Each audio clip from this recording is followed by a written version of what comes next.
Hello world, and we are in Berlin currently, where I'll be staying for a little bit over 24 hours.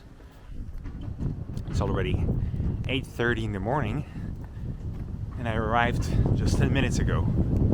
I decided to take a night bus, and as you can see it's not that warm. It's already the end of September. So I decided to visit Berlin because my trip here in May didn't work out. I got sick, I had to stay home, and I decided to take this opportunity and try again. And I created a very interesting itinerary this time.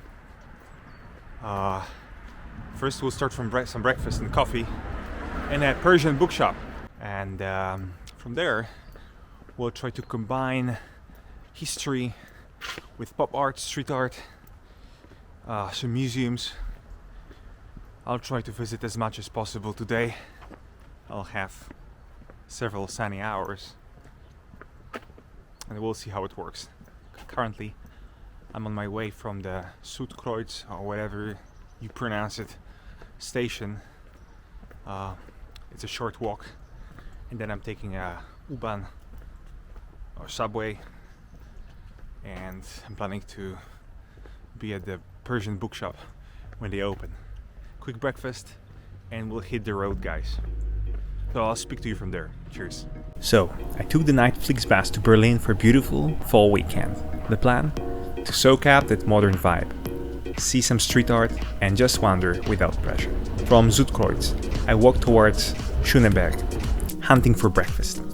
Found a simple spot, €5.8 for coffee and 2 sandwiches. Perfect start.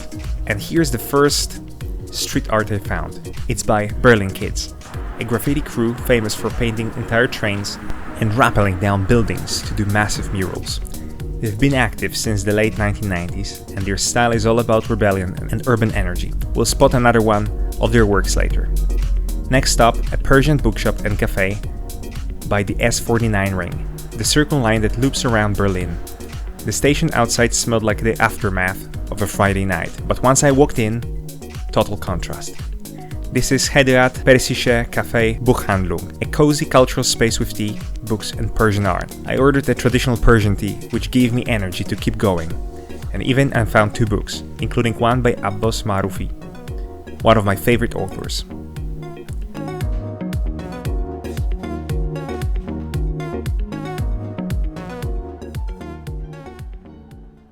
So guys, now we're going to a museum. I visited the Persian cafe and bookstore, and it was fantastic. I had some Persian tea and bought 2 books. One by some modern author, and the second one by Abbas Marufi, who I believe died a couple of years ago in Germany. He had lived in Germany for many years, I think since the 1990s or even 1980s. And this is gonna be the 3rd book of this author that I'm going to read. But anyways, the weather, as you can see, is getting better and better. They say it will be 18 degrees today and sunny. We'll see about that. After that, I hopped on a double-decker bus. Sitting on the upper deck turned the ride into a little adventure. A fun 25-minute journey with great views of the city.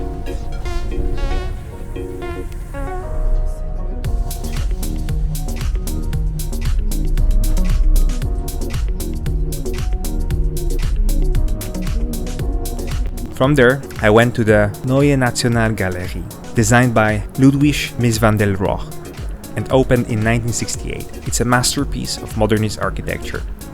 Just glass and steel, floating like a pavilion. Inside, it houses 20th century art, but honestly, the building itself is already worth the visit.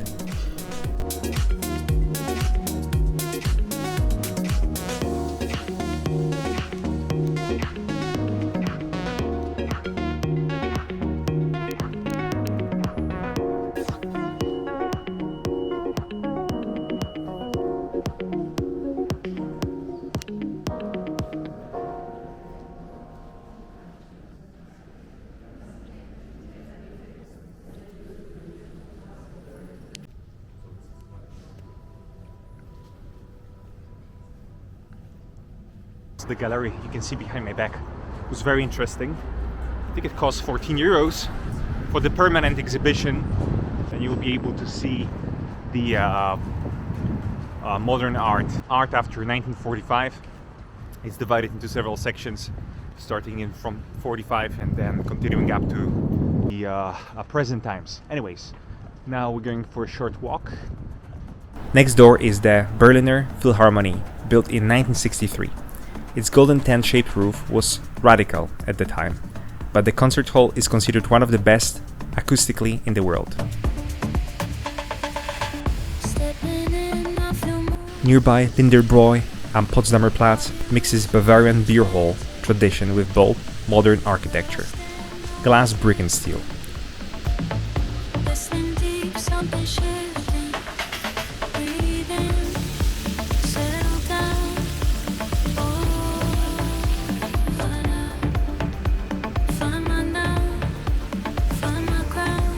Potsdamer Platz today is full of skyscrapers, but before the war it was one of the busiest squares in Europe. After the wall went up in 1961, this area became a wasteland, literally no man's land. Now you can see preserved segments of the wall right here, a stark reminder of that division. From there I strolled into Tiergarten, Berlin's Green Land. One of the monuments here is to Goethe, Germany's most famous writer.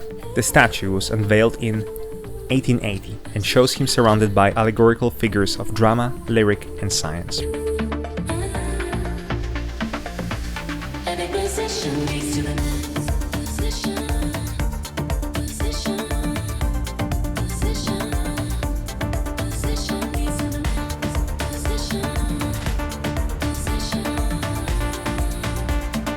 Close by is the Memorial of the Murdered Jews of Europe, inaugurated in 2005. It's made of 2,711 stelae of different heights, forming a disorienting maze. Walking through it is a powerful, unsettling experience, a place of remembrance and reflection.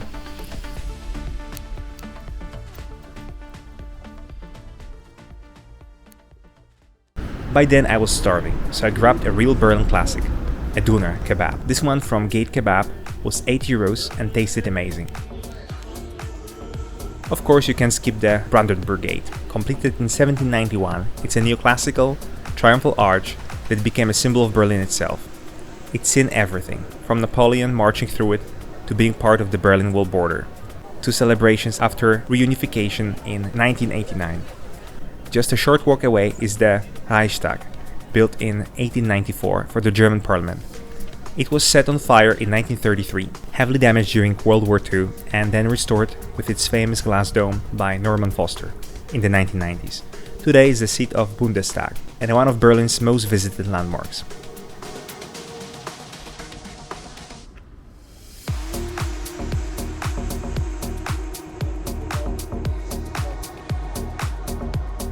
After the tourist crowds, I wanted something different, so I headed to Futurium. It's all about future technologies, science and society. Really interactive, and you even get a little device to save the topics that interest you most for later.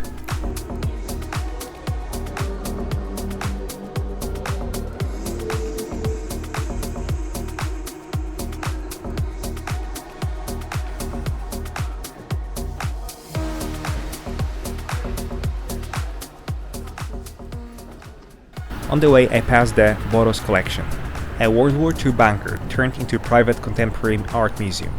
You need to book well in advance, so maybe next time. Then, Friedrichstadt Palace, Berlin's biggest review theater, with people queuing for an evening show.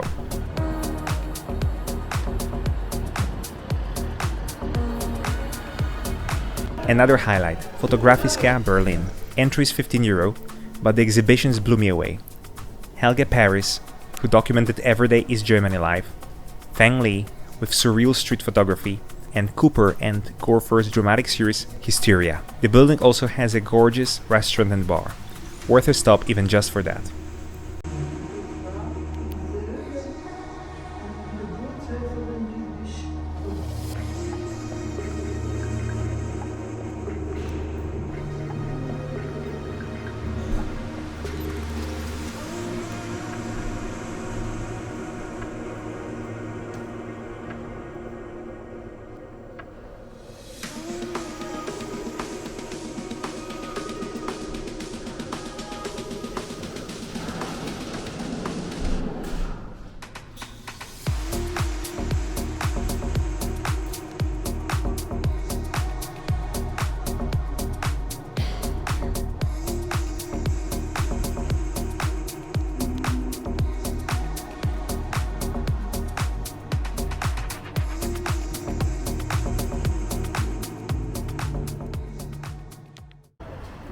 Okay guys, so the museum photography is definitely worth it.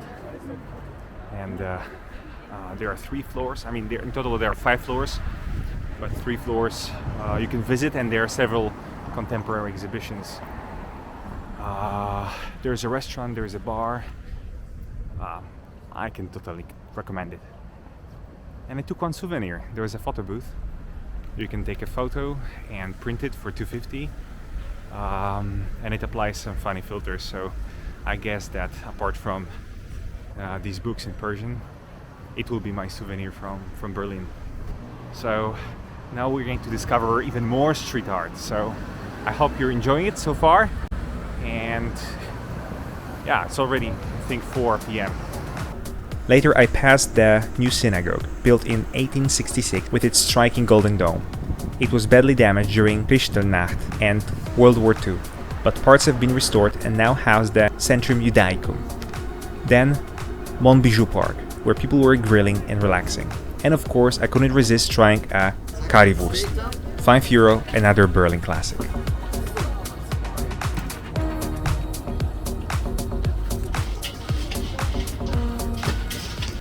Next, the labyrinth of Hexahoeve. These interconnected courtyards were built in 1906, mixing Art Nouveau architecture with modern cafés, galleries, and street art. It's one of the city's most atmospheric corners.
Nearby stands Marienkirche, one of Berlin's oldest churches, dating back to the 13th century. In front of it is the Neptune Fountain, originally built in 1891 as a gift to Kaiser Wilhelm II, and then the Rotes Rathaus, or Red City Hall, built in the 1860s from red brick. It's still the seat of the city's mayor. And now probably the most unique museum I visited, Designpanoptikum. It's a surreal collection of industrial objects arranged in bizarre, creative ways. The eccentric owner even gives you a riddle to solve, and his retro photographs add another layer. It costs €13, but honestly, it's an unforgettable experience.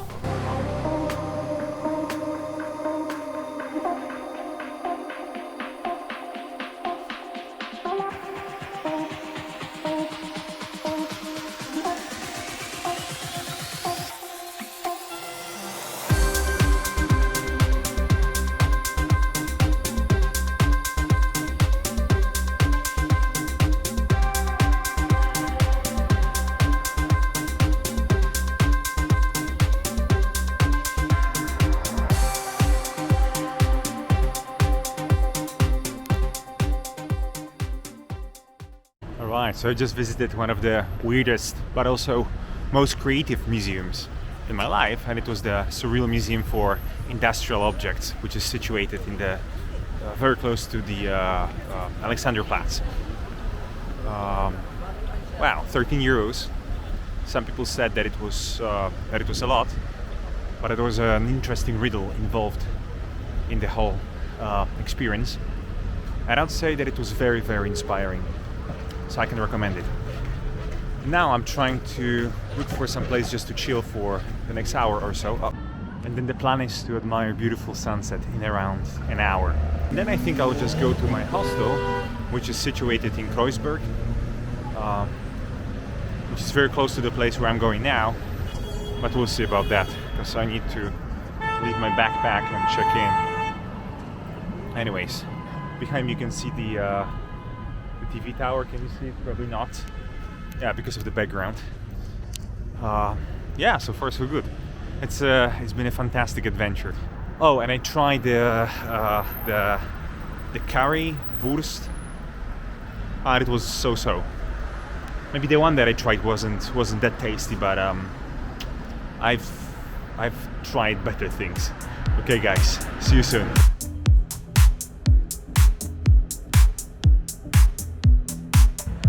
In the night, we move slow. Underneath, the stars glow. Lights are flashing, pure gold. Feel the rhythm take hold. City lights, neon bright, dancing till the morning light.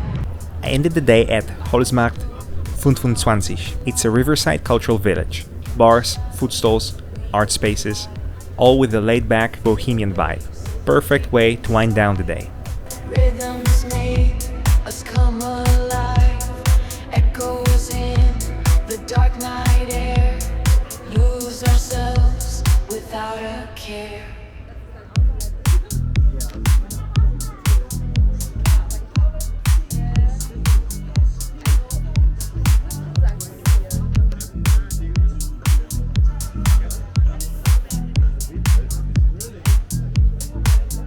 Beats drop, hearts stop. Energy never gonna flop. Lose control, let it flow. Follow where the music goes. Feel the bass deep inside. Rhythms make us come alive. Echoes in the dark night air. Lose ourselves without a care.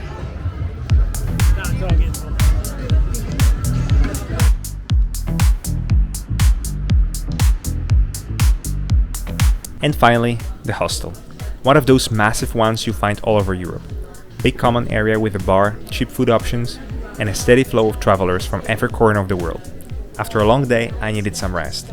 But it wasn't the end of my Berlin adventure.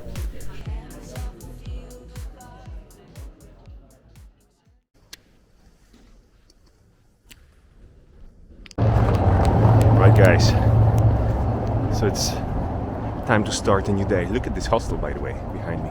Whole building, 7 floors. It's one hostel.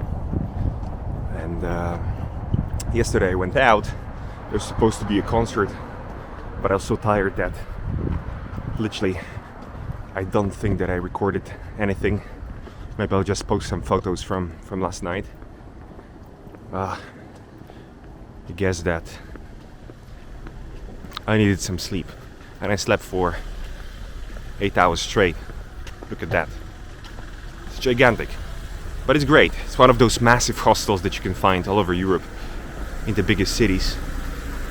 And if you're staying here, by the way, behind my back, there is this place you can buy cheap beer for €1.50 instead of overpaying. It's got some snacks, I think, beer, water. So now we're going to a cafe where I can buy some breakfast. And let's cross the street, maybe. Yes. All right.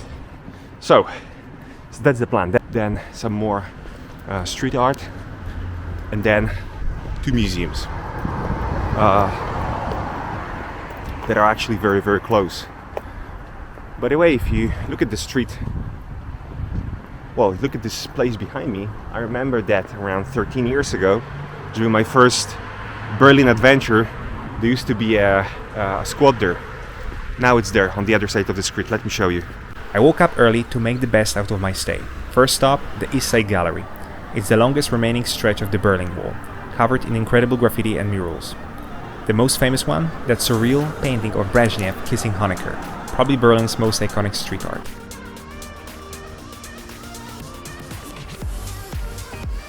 Just a short walk away is the Oberbaumbrücke, the red brick bridge connecting Friedrichshain and Kreuzberg, originally built in the late 19th century. It's part neo-Gothic, part practical city crossing. and one of the most photogenic spots on the Spree.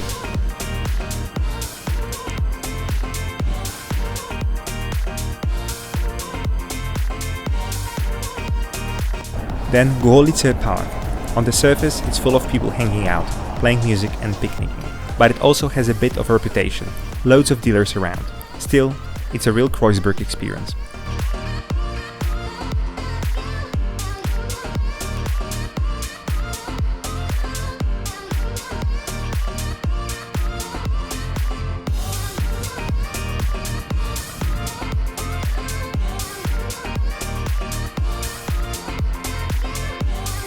Right by the Spree, next to the bridge, there is the Wall Museum. It's a modern multimedia space that walks you through the history of Berlin's division, from the post-war years and the building of the wall to the peaceful revolution of 1989. Each room mixes video interviews, new clips, and soundscapes, so you really feel the atmosphere of these decades.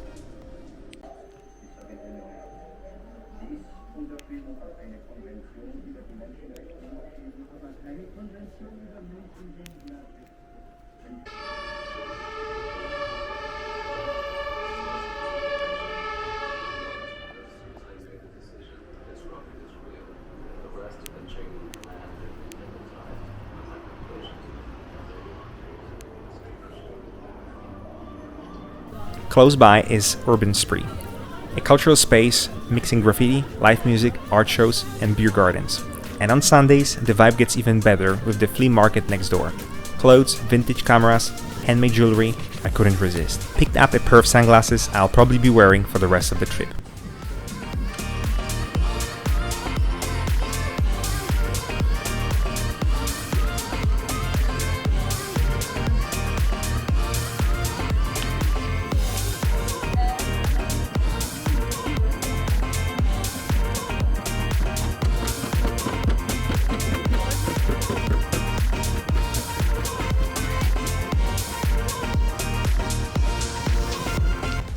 Okay guys, so there was no time for the museum because I visited one of the open markets since it's Sunday. And I just stayed there for like an hour and a half. I was planning to spend there only 30 minutes. And I bought the sunglasses, so I hope you like them.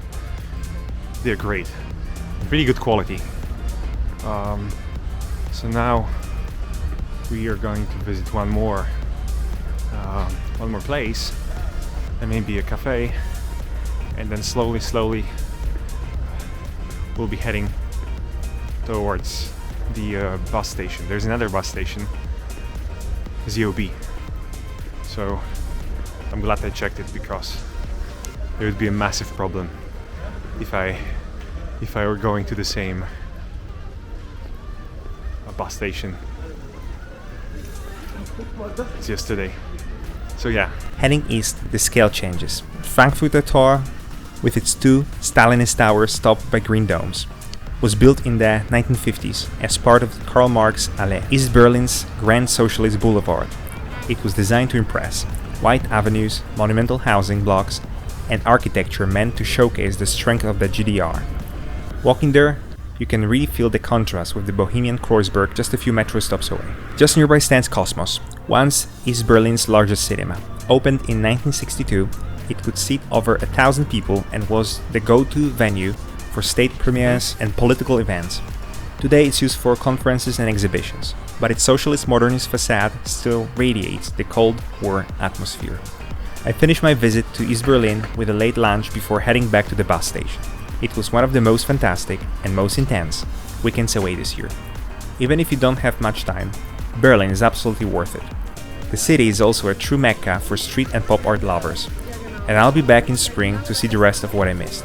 Cost: 24-hour public transport ticket €10, breakfast Saturday €5.80, books and tea €33, New National Gallery €14, kebab €8, Fotografiska €15, currywurst €5, beer and evening snacks €12, Sunday breakfast €5, sunglasses €20, the Wall Museum €13, snacks €3, lunch €10, single ticket bus €3.80. I hope you've enjoyed this episode of Walking the World. Please don't forget to like and subscribe. Keep dreaming, keep exploring, and keep living your best life. Ciao.